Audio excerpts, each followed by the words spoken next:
Nakitang patay ang isang lalaki sa loob ng banyo ng isang lodging house sa Tagum City, Davao del Norte. May laslas sa leeg ang biktima.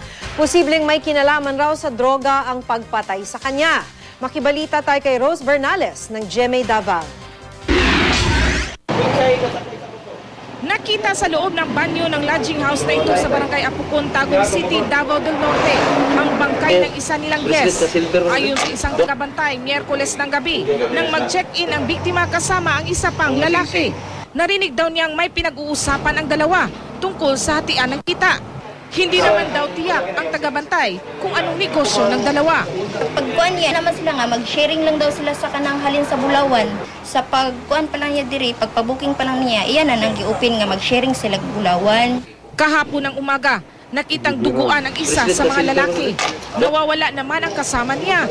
Sa silid na inupahan ng dalawa, nagkalat ang ilang drug paraphernalia.